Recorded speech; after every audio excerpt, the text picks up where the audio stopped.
വടക്കേ മലബാറിലെ ഒരു പ്രധാന ക്ഷേത്രമാണ് കൊട്ടിയൂർ അമ്പലം. കണ്ണൂർ ജില്ലയിലെ കൊട്ടിയൂർ എന്ന ഗ്രാമത്തിൽ സ്ഥിതി ചെയ്യുന്ന ഈ ക്ഷേത്രം മഴയും പുഴയും കാടും ഇഷ്ടദൈവവും ഒത്തുചേരുന്ന ഇടമാണ്. ബാവലിപ്പുഴയുടെ ഇരുകരകളിലുമായി തെക്ക് ഇക്കരെ കൊട്ടിയൂർ, വടക്ക് അക്കരെ കൊട്ടിയൂർ ശൈവ സാന്നിധ്യങ്ങളാണ്. സ്ഥിരം ക്ഷേത്രം ഇക്കരെ കൊട്ടിയൂരാണ്. ഉത്സവ സമയത്ത് മാത്രമാണ് അക്കരെ കൊട്ടിയൂരിലേക്ക് പ്രവേശനം. ഈ സമയത്ത് ഇക്കരെ കൊട്ടിയൂരിൽ പൂജയുണ്ടാവില്ല.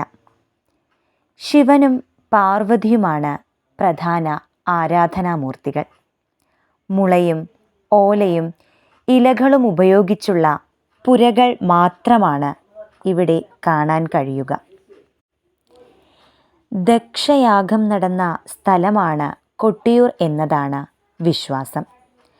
കേരളത്തിൽ ശബരിമല കഴിഞ്ഞാൽ ഉത്സവകാലത്ത് കൂടുതൽ ആളുകൾ ദർശിക്കുന്ന ക്ഷേത്രമാണ് കൊട്ടിയൂർ. ക്ഷേത്ര ഉത്സവത്തിലെ ഏറ്റവും വലിയ കൗതുകമാണ് കൊട്ടിയൂരിൽ മാത്രം ലഭിക്കുന്ന ഓടപ്പൂവ്. വീട്ടിലും വാഹനങ്ങളിലുമായി തൂക്കിയിടുന്ന ഓടപ്പൂവിൻ്റെ നിർമ്മാണം കഠിനാധ്വാനമുള്ളതാണ്. ക്ഷേത്ര ദർശനം നടത്തുന്നവർ ഒരെണ്ണമെങ്കിലും ഇത് സ്വന്തമാക്കും.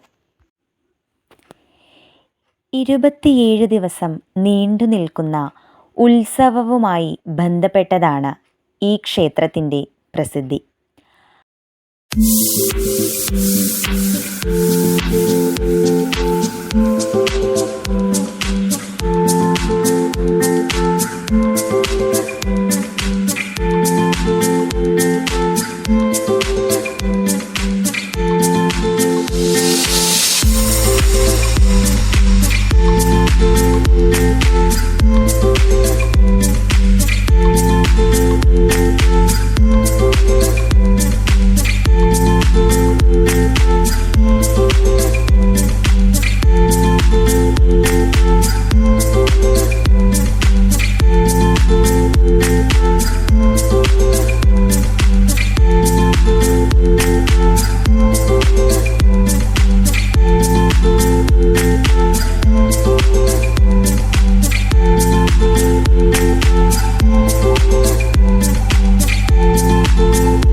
അക്കരെ കൊട്ടിയൂർ ക്ഷേത്രത്തിൽ ഇടവത്തിലെ ചോതി നക്ഷത്രം മുതൽ മിഥുനത്തിലെ ചിത്തിര നക്ഷത്രം വരെയുള്ള 27 നാളുകളിലാണ് പ്രസിദ്ധമായ വൈശാഖ മഹോത്സവം നടക്കുന്നത്.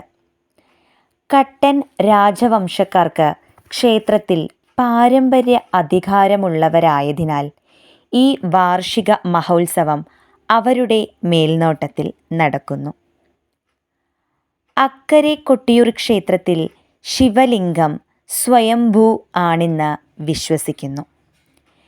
തിരുവഞ്ചിറ എന്നു പേരുള്ള വലിയൊരു തടാകത്തിൻ്റെ മധ്യത്തിലുള്ള മണിത്തറയിലാണ് ശിവലിംഗമുള്ളത്. ഈ തടാകത്തിലെ തന്നെ മറ്റൊരു തറയായ അമ്മാറക്കല്ലിലാണ് ആദിപരാശക്തിയായ ശ്രീ പാർവതിയെ ആരാധിക്കുന്നത്. തുമ്പയും തുളസിയും കൂവളത്തിലയുമാണ് മണിത്തറയിൽ ഉപയോഗിക്കുന്നത്. ഭക്തർക്ക് പ്രസാദവും ഭക്ഷണവും നൽകുന്നത് മലവാഴയുടെ ഇലയിലാണ്. ദൈവിക ചൈതന്യം നിറഞ്ഞു നിൽക്കുന്ന പ്രകൃതി രമണീയമായ ഈ കൊട്ടിയൂർ അമ്പലം ഒരു പ്രാവശ്യമെങ്കിലും സന്ദർശിച്ചാൽ നന്നായിരിക്കും. ദൈവം നമ്മളെല്ലാവരെയും അനുഗ്രഹിക്കട്ടെ.